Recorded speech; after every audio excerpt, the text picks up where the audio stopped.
Կարոտը մամուռ է, որ ծածկել է մեր տան տանիքը։ Այդպես ժամանակն է հիշողությունները ծածկում։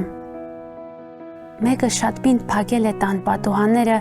որ պահի շնչառությունը վերջին հեռացողի։ Խնձորենին կախ է գցել գլուխը, որպեսզի հողը համբուրի ճակատը ու շշնջա, որ հաստատ գալու են խնձոր ուտողները։ Հողը մեկ առ մեկ հիշում է, թե ովքեր են այնտեղ ապրել, և ամեն առավոտ թվարկում է հազարավոր անուն ազգանուններ։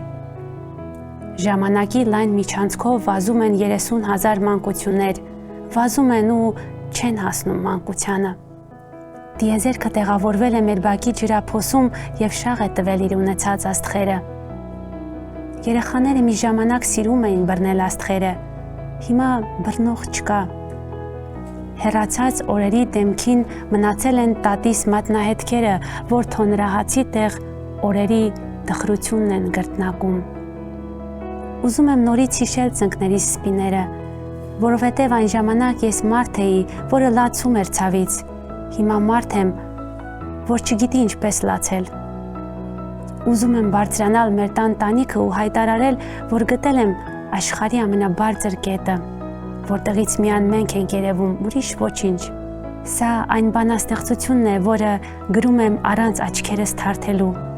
որպեսզի հանկարծ ցած չընկնեմ լեռներից։